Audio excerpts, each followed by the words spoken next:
Welcome to the Damji podcast. In this episode, we've got Antonio Edwards. This cat is a cool dude. He lives in Southern California, but he doesn't invest there. He invests in the Midwest using what he calls the slow flip model. This is where he buys a house for $40,000 or $50,000 and then through an agreement for sale, sells it on owner financing to somebody and maximizes his cash flow.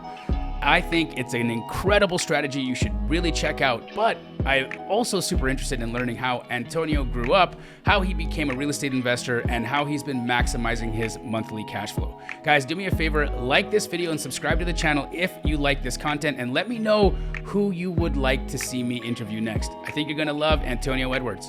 Here we go. AMG. Let's go, baby. Antonio, that's for you. Yes, sir. Perfect. Check, I like check, this. check. I like the setup. Yeah, we turned this into a little podcast studio whenever we're in town, and it was always a dream of mine to have a spot on the water here, and was able to accomplish that a couple of years ago. I mean, I prefer there not being a parking lot in front of my spot, but a few more million, I'll be able to, I don't know, buy the parking lot. No, get a different spot. Get a different spot. That's a play. But I mean, you're in California. This is the life right here, bro. Yeah. And this is where you from. Yeah. Born in LA. Grew up in Canada though, so I can't consider myself like a true Southern Californian because at 5 years old I moved to the north, and Canada and Los Angeles are two completely different. Night and day. So you're technically Canadian. I'm technically Canadian, but you still got that California blood in you. Because in your marketing, I see the comping, and I mean it's in you, bro. It is. It's a. I've always been a big fan of that culture, hip hop culture, and now I grew up on '90s rap. I would almost say that people like Pac and specifically Pac is what got me through a lot of craziness that I was dealing with when I was a youngster. Wow. But let's talk a little bit about your hustle, because I know that you're working in LA. Like your business is in Los Angeles primarily. No, I live the lifestyle here, bro. Okay, you're here for the lifestyle. I mean, you got your podcast set up, but my business is outside of California. Okay, where's your main markets? My main markets is Midwest, Illinois, Missouri, Ohio, those markets. Yep. East Coast, where I'm from Virginia originally, so still moving and shaking in Virginia. Okay. Alabama. I have some core markets. I'm dabbling to Florida now. Dope. I got a lot of stuff going on in Florida, so we should connect out there for sure. 1,000%. I mean, all right. So rewind us back. Yeah. Take us a little back to the California move, or to way back before your journey. Started? Like, what even got you into this? Man. And, Yeah. So what got me into real estate was let's backtrack. I come from the music business. Okay. I was producing beats. Done some got some placement with Busta Rhymes, Twister. Did some stuff with Young Dro. Nice. I was in the game, bro. So my producer name was Caution. Okay. So and I'll show you a picture of what I look like. Okay. I have fronts in my mouth, chains, dreads. Love it. Crazy. So my people used to call me Caution. Yo, Caution. Yeah. Caution on the beat. Love it. So I was producing beats, and that was like since yay high, like 4 or 5 years old, beating on tables, like getting my ass whipped because mom's like, stop beating on my tables. Like it was always in me, music, right? Yeah. So out of high school, I had my son. Shout out to my son, behind the scenes, DJ. He definitely know the journey, but I was doing beats, and I quit my job at 23 to do music for a time, but that wasn't enough. Okay. I'm from the hood, but I'm not street. Okay. My cousins and my surrounding, my environment was street. Always been street smart, but I never was in the streets.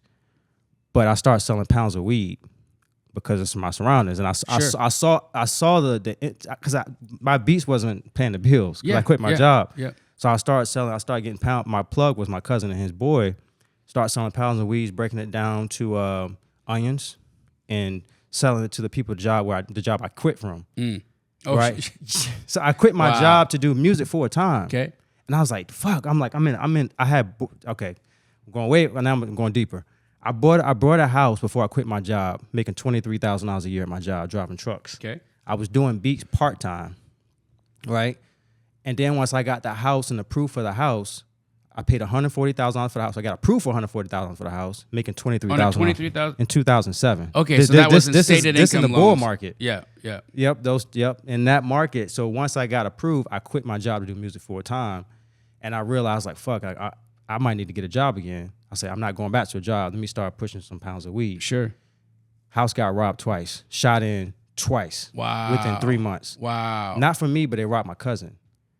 That the first time they robbed me, and it's kind of giving me chills thinking about this. The first time they robbed my cousin, I just walked through that door 10 minutes prior. They shot through the door of my house because he was living with me. He was my roommate. They shot through the door. I just walked through that door. I just walked and left the You're house. 10 minutes away from, something tragic. The grace of God, bro. Like I'm here. 3 months later, That must have been a wake up call for you. Wake up call.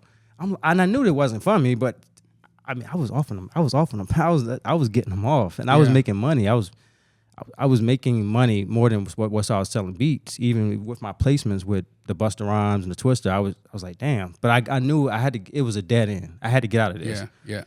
People don't. I got one of my best friends. He's actually. I just shot this podcast with him the other day. He's he was saying for 10 years. He's a producer. He's the guy who developed Miguel and Janae Aiko. Oh wow! So he's 10 billion streams. Yep. 10 Grammy nominations. Like the guy is but dude, he was saying like it took him 10 years placements. He was always working, but he at the end of the month he was always like, how am I going to pay the rent? And it wasn't until Miguel started popping and Janae popped. Yep. And then, he had back end and his publishing started coming in that he started actually killing it, right? Yeah. So like the people who are looking at this like, oh, I'm going to make a couple of beats and I'm going to, I'm going to make millions of dollars. They're not Even musicians. Even the musicians are probably possibly watching this. So music, Sure. I mean, music business is arguably changed. It's different. It's arguably the hardest business to be in because Right. it's shrewd for one. A lot of shit is not, real estate is black ink on white paper. We're signing shit. We're signing agreement. A lot of times it's handshake, homie. All right, man, I put you on my next, album, or I got you for the next single. And I'm talking about like professional status. And you know some music people. Yeah. I know some people in the industry today that hit me up. They hurting, bro. Yeah. Like names we know. Yeah. They're hurting. Yeah. And I'm glad about what I'm getting to is that that second robbery, months after that, I met a guy named Chris Haskins. I don't know if you know who he is. No, I'm not familiar. Shout out to Chris Haskins. What up, Chris? What up, Chris? He was a guy that looked like me, sound like me. He pulled up. He was in my neighborhood. He pulled up in a We Buy Houses truck, wrapped. This is like end of 08 era. Okay. Beginning of about to hit 09. Crash.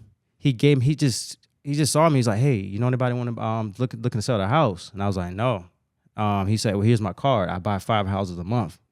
That was his elevator. And you must have been like, how the heck this guy That's buying what I'm saying. 5 houses a month? 5 houses a month. What kind of money do you need to buy 5 houses a I'm month? like, this dude is hella rich. Sure, yeah. Yeah.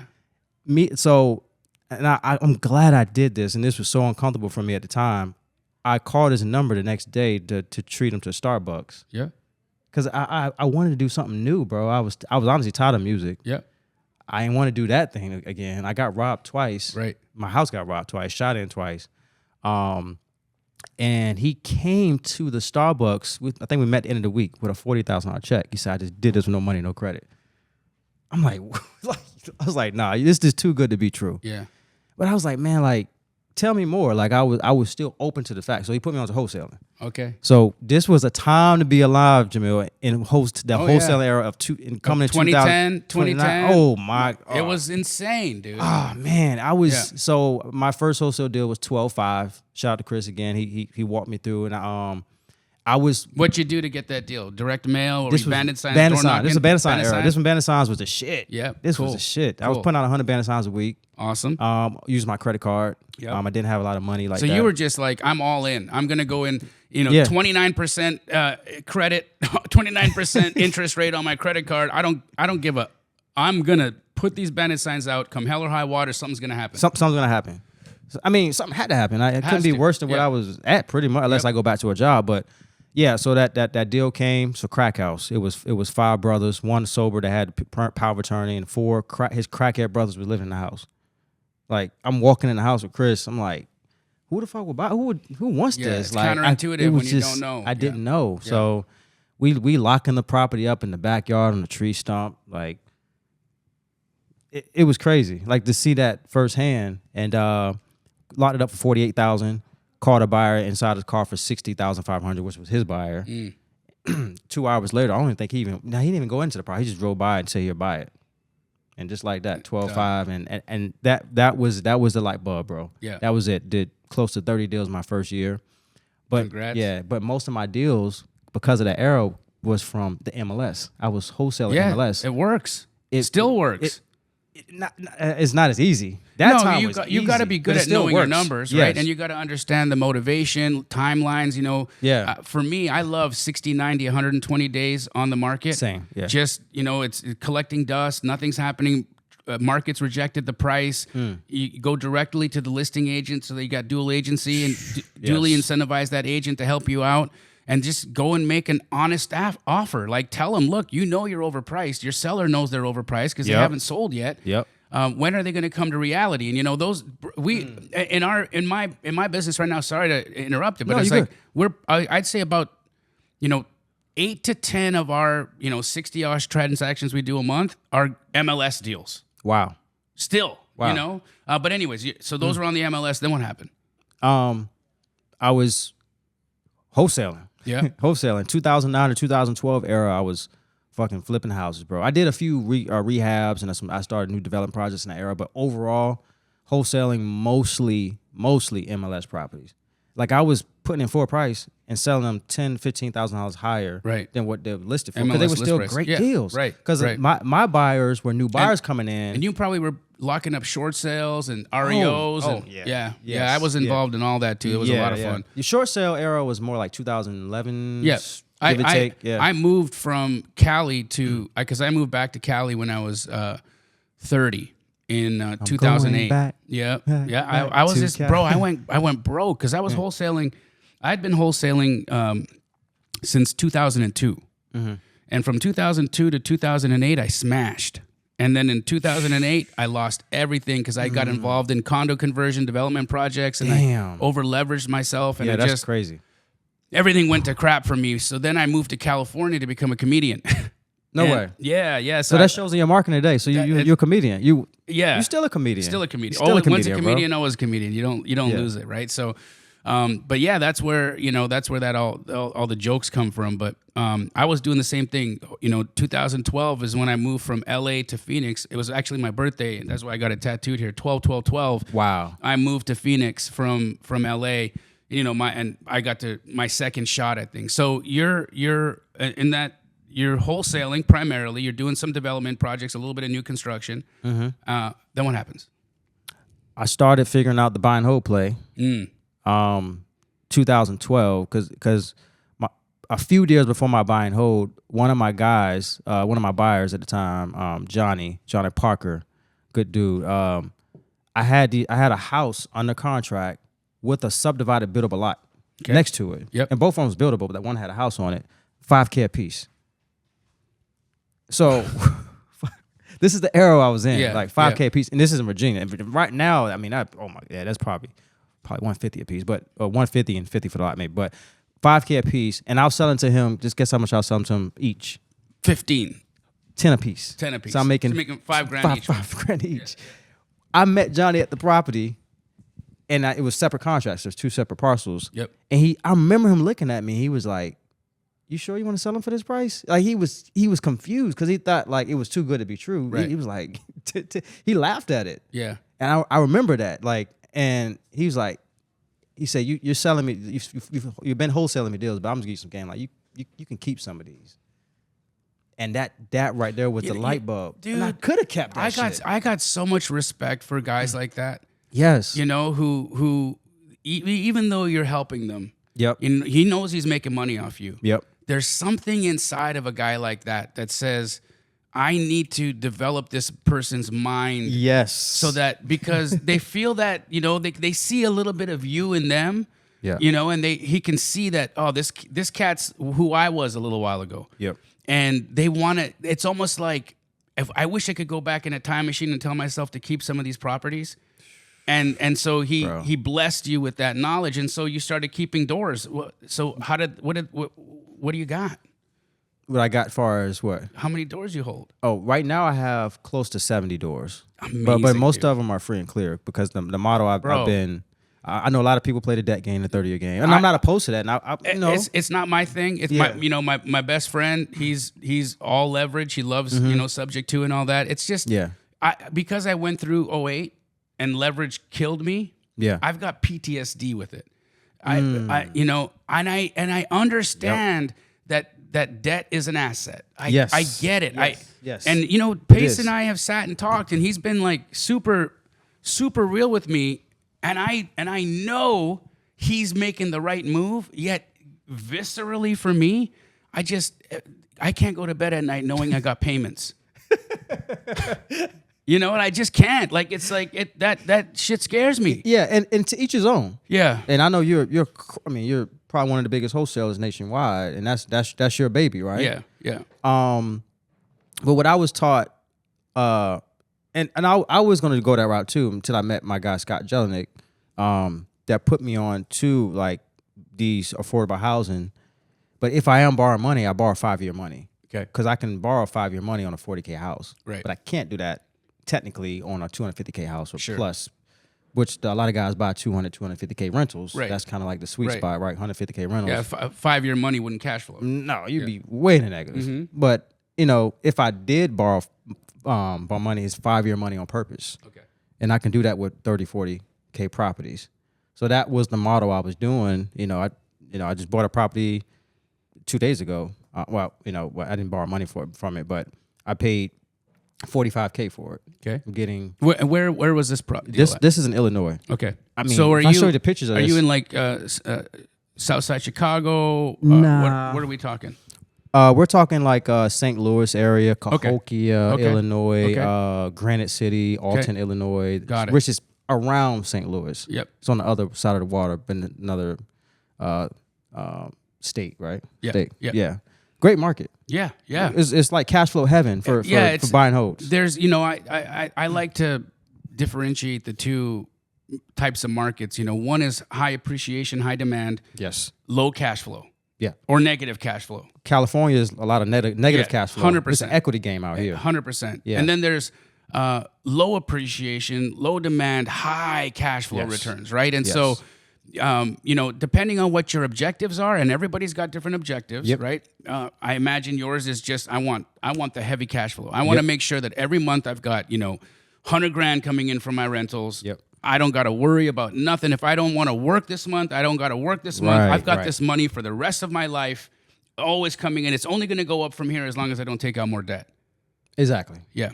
Right. So, which that's because a lot of them are free clear mines. I could run some debt on them. Yeah. Easy. Yeah, but why? If you haven't needed it, there's no point. Exactly. But that's for people watching this, that's an option. Of course. That's a great option. Yeah. But I don't want to do that. Right. Yeah. I like free and clear. Like I'm like I'm you. the same way, dude. I'm the same way. I it's just my mindset is just I still have that. And I'm sure this is probably blocking some of my blessings. In reality, I have to look at this and I gotta like heal the wound. It's a trauma that I've got, But that trauma, it's also guided me in some interesting ways as well. I don't necessarily look at that and be like, that's a bad trauma, I gotta fix it. Wow. I think that it's just like it's shaped me into who I am today, right? The reason I wholesale the way I wholesale is because of that trauma. And why I don't, wow, that's deep. Why I'm not fixing and flipping more and why I'm not holding more is because of that trauma, right? So, so 70 doors. Your primary game now is buy, hold, or are you still wholesaling a little bit? Yeah, I still wholesale a little bit. Okay. So my clients are coming to, the model I'm telling you about, the 40, 50K property model, it's called a slow flip model. So basically what we're doing, I'm not renting property. That's another thing. I'm a lifestyle guy. You're a lifestyle guy. I see you moving. Yep. Like you don't like yes, it's so many opportunities, and we're talking about real estate, but some shit to me is just, it's a lot of stress behind it. It comes with a lot of money, but it's like you got to really critically think, like, do I want to go there and deal with that? Right. you're talking like, big development plays and things like that. Yeah. Or, big multifamily plays. Where, I some of my clients are multifamily guys. Mm-hmm. They got 500 doors, 1,000 doors plus. Like, I mean, the stuff they really don't tell you on social media. Sure. It's some shit that be going behind the scenes. Yeah. But I'm a lifestyle guy. What I'm getting to, what the model I do, I'm able to buy these properties in the Midwest and live in LA because I don't do traditional renting, right? Okay. I don't like the leaky toilet calls. I don't like dealing with tenants. Okay, so you're I don't doing like lease doing options? repairs. I'm doing land contract, agreement for deeds. Okay. So that's what I've Okay. been doing since 2013, actually. 2012, I was going the Section 8 route. Okay, so you buy them free and clear. Yep. And then you put an agreement for sale on it, so so basically for those who don't understand what an agreement for sale is, break it down. Yeah, so agreement for deed is a form of owner financing, and I'm pretty sure a lot of people know the creative financing model, but this is a form of seller financing, except it's not the full blown. You're not changing the title. You're not changing It's the the title. contract I'm standing in control. I'm standing in the driver's seat. So you don't need to foreclose on anybody if they don't perform. No. And how often are these agreement for sales actually being executed and taken all the way? Like them paying me off in full. Yeah. It's funny you say that, Jamil, because when the pandemic happened, I had 3 buy me out. Oh wow. But I thought about it. I was like, damn, the government is giving out money to everybody. Yeah. So all of a sudden they got money. And that's what they did. They bought the house. Good for but them. It was a good problem to have. Yeah, it was a good problem to have because if I'm buying it, just say a house for $50K, for an example, I'm owner financing them for like 120, 100K, 130, plus interest over the course of 30 years. It's a note, land contract. So 30 years, let's say 12.5% interest over the course of 30 years. They pay me $1,000 a month. These are just rough numbers, but I'm saying 5 years go to line, they're like, oh, I'm going to buy you out. So they're maybe, just say if I sold them to them for 120, their balance may be 110. So they have 110 to buy me out to get that property or get the deed per se. And what would the like retail value of that house be at, if you're selling it for 120, what would the actual retail be, like 80? Like are you selling it higher? We're inflating the price a little bit because you're doing the owner financing. There's no qualifications. You're the note hold. You're the bank essentially on that, and so they're paying for that. And guys, when if you're looking at this thinking about, oh, hold on, he's selling it for more than what it's worth, just hold your horses for a second, okay? Because let's just look at a traditional mortgage, 30-year mortgage, okay? Wow. How much of a 30-year mortgage are you paying down in principal for the first 20 years? Almost none of it. Talk about it. Almost none of it. And so when you if you look at a house that's $100,000, just take a $100,000 house, and you got debt on that house, a 30-year mortgage on that house, you're probably going to pay somewhere close to $300,000 for this house by the time you're done paying it off in 30 years. So when he's talking about having a little bit of a higher price or an inflation in price, he's just building his financing costs into that. So I just need you to wrap your head around that. When you get into these situations, you're not overpaying. You're paying for the debt. A portion of what you're paying for goes towards that debt. So you've got to be able to differentiate these things so that you can understand the mechanisms and the cost of those mechanisms in doing business. Anyhow. That's real. That's real. Yeah. And we're providing. I'm providing affordable houses. I feel like I'm going into a lot of these properties are some of my neighborhoods that I resonate with, that people don't never knew they can own a home. So we're actually giving them home ownership to the properties. Right. And I'm not just throwing anybody in there. Like, we're making sure people, yes, we're not checking credit, but at least we are checking to make sure they have a job. Right. I always ask for a down payment. So like $3,000 to $5,000 down for these type of properties are average. Imagine that, affordable right? housing, getting into bro. a house for $3,000. Yeah. Like that's phenomenal. And then, you don't got to worry about the landlord's going to, raise rent on us, or this thing is going to happen or that thing's going to happen to us. Like, my family and I, we were in a rental, 10 years ago. Actually, a little longer than that. It was right when my wife moved to Phoenix, and my parents and my sister were living in a rental. My sister just had a baby, and the owner of the house wanted to sell, and so he was like, gave him 30-day notice, right, to vacate. My sister, who was earning $300,000-$400,000 a year at the time, couldn't get anybody to rent to them because she had a kid. And also she's got like a foreign name, an ethnic name. Mm-hmm. And I don't know, I'm not saying this or that, but I'm saying this or that. That, right, you right. know, like people weren't just generally weren't open to wanting to rent to somebody with that name and That's the baby. crazy, bro. That's Crazy. Yeah. Let me show you this right quick. I put up my phone because so this is one of my clients last week. The bottom is the as is how you bought the property. Okay. Oh wow. Look what the owner occupant did on the top. Whoa. They stood there. They brought him out last week. I don't know. I don't know if we can. The bottom is how. Okay. Yeah. Huge difference. So these Beautiful. people. So the pride of ownership. Yes, they go in. Not everybody, but some of these people really go in and do full blown remodels. And you can go by the property sometimes, but you don't even notice the house. Yeah. Like, damn, that's a whole totally different house. New roof, new siding. I mean, you give the family dignity, right? Yes. Like, they're like, this is my home. I've carved out my piece of America, of the American dream. I got something that I can give to my children. Yes. And what parent doesn't want that? What parent doesn't want to give their child an opportunity to live in their own home? Right. I got a random question, but my nose hair, I don't know if it's my nose hair, but I got a booger like hanging on my shit. Like, No, why? it's like something's tickling my nose, bro.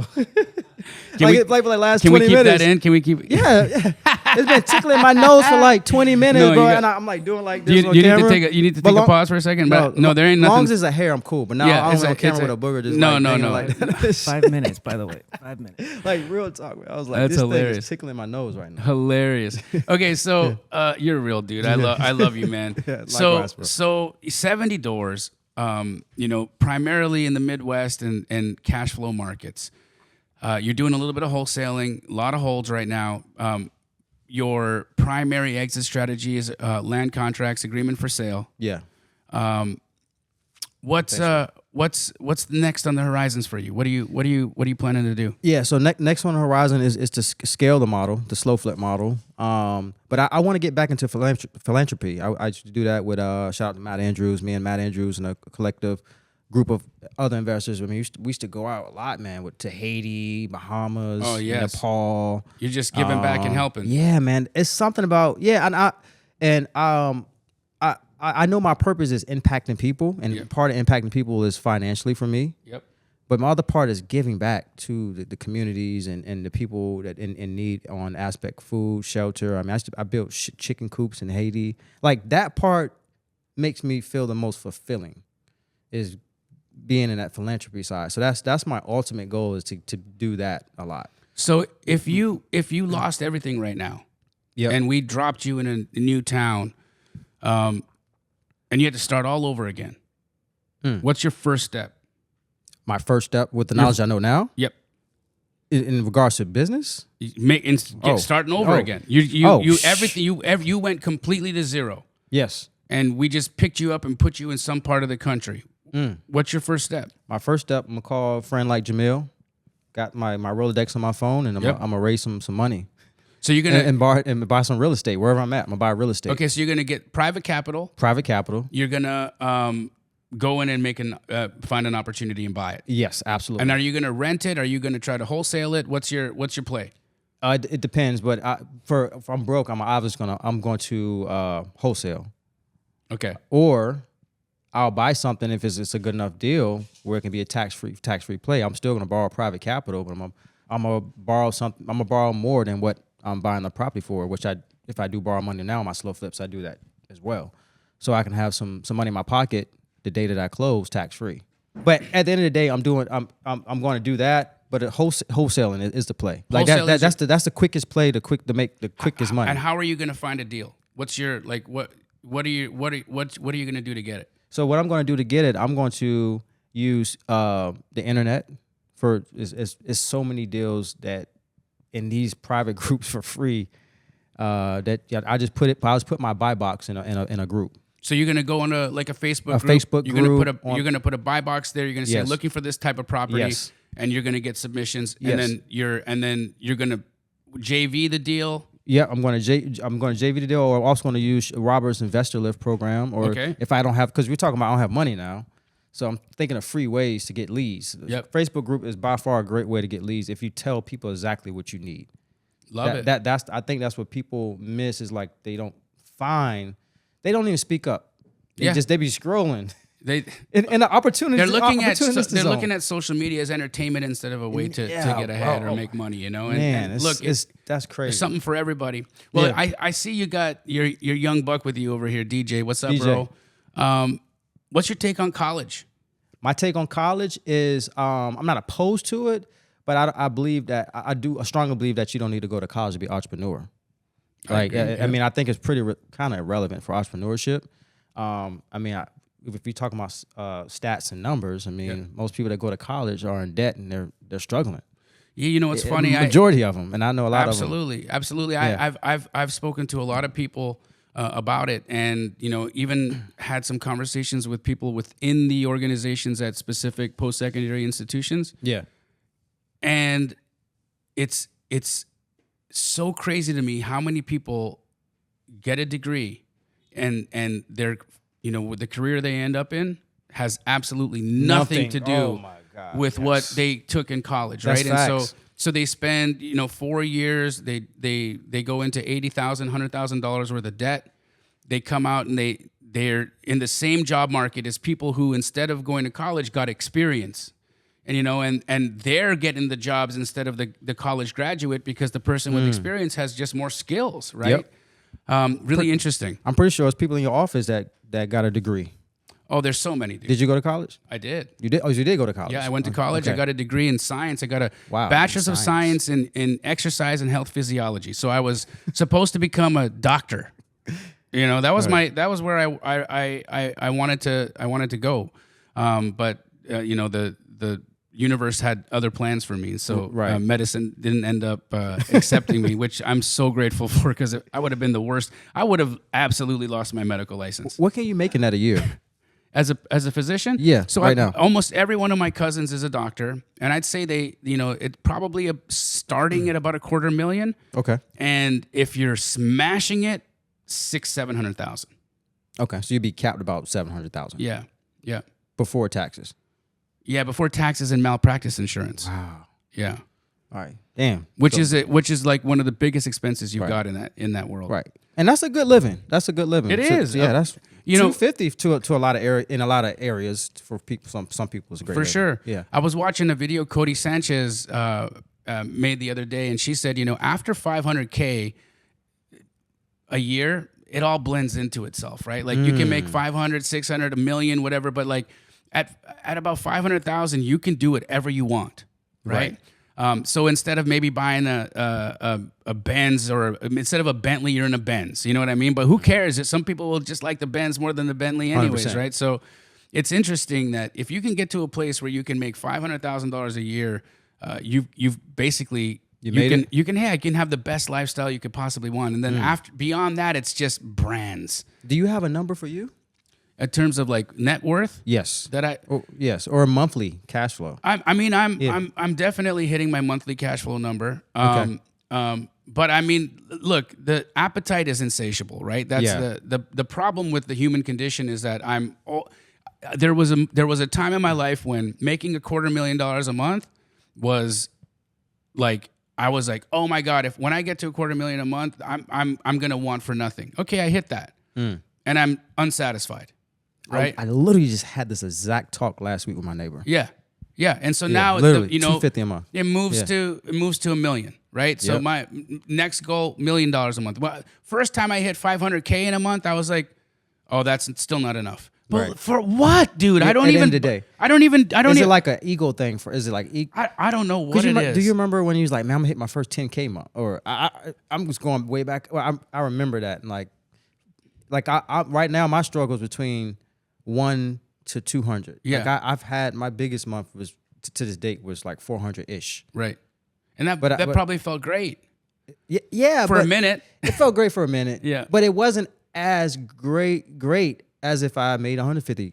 Sure. It wasn't anymore. It wasn't anymore. Yeah. It's like, I don't know. It's you can live a great lifestyle with 100K a month. Absolutely. You can live a great lifestyle. I'm impeccable for most people. I lived a great life on $10,000 a month, to be honest with you, dude. When I was paying myself $10,000 a month from Keegley in the early days, I did whatever I liked.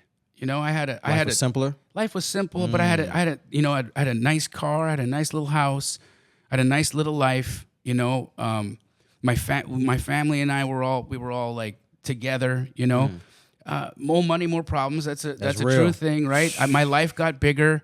My problems got harder. You know, My son that all my the family broke apart. You know, Yep. It's heartbreaking, right? It's all about that. All that. It's hard being an entrepreneur. It is. when you're continue to scale. It is, dude. That is like, even with like last year, like, I mean, me and my girl, I mean, we been together for 10 years. We was like this in a relationship, bro. Like I thought it was it. Like, Did you guys reconcile? Are you guys cool? yeah. I mean, after 10 years, we finally came to realization. Okay, like, this is your role. This is your role. And she finally understands, like, and she knew this since day one. She didn't meet me and I was like a 9-to-5er. She met me as a diehard entrepreneur.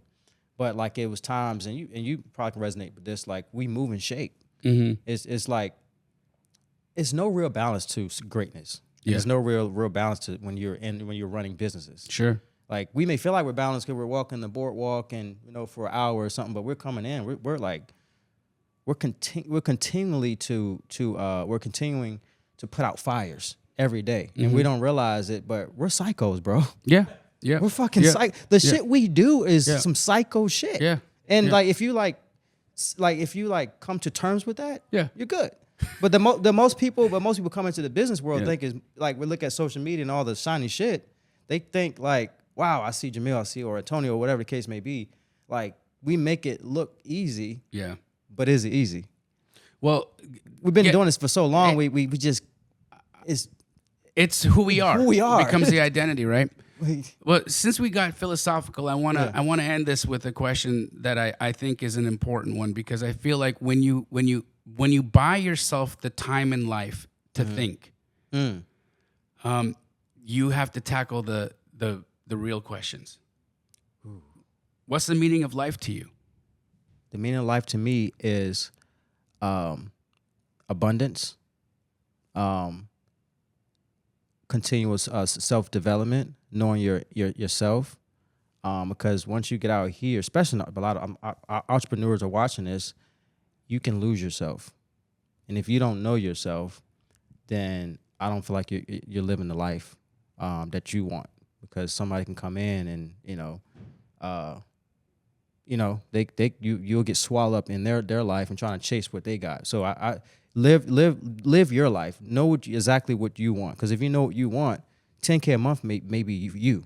Right. Like, because you want the $1 million a month doesn't mean that the person. No, Right. If you're watching this, like, you don't have to make $1 million a month. Exactly. That's you. Yeah. Yeah. You That's know? my psycho. Yeah, It doesn't need to be your psycho. Yeah. So that with me is like, as long as my family's happy, like that gives me like fulfillment. Got it. So abundance, getting to know yourself, and continuous growth. Right. And, You gotta and have making sure continuous your growth. family's in straight. Yeah, you got to have continuous growth. Like, if you don't, then you'll basically get lost in the sauce. I love it, dude. Yeah. Great chat All with right, you, my Jamil, man. my guy, man. Appreciate you, bro. Guys, thank you so much for tuning in. This is a great chat. Antonio Edwards, how do people find you? Yeah, I mean, you can follow me on IG, Antonio _J _ Edwards. If y'all want to learn more about the slow flip model, me buying properties in the Midwest, sight unseen, you go to slowflipformula.com. There you go. Slowflipformula.com. We're out, guys. Later. Yes, sir.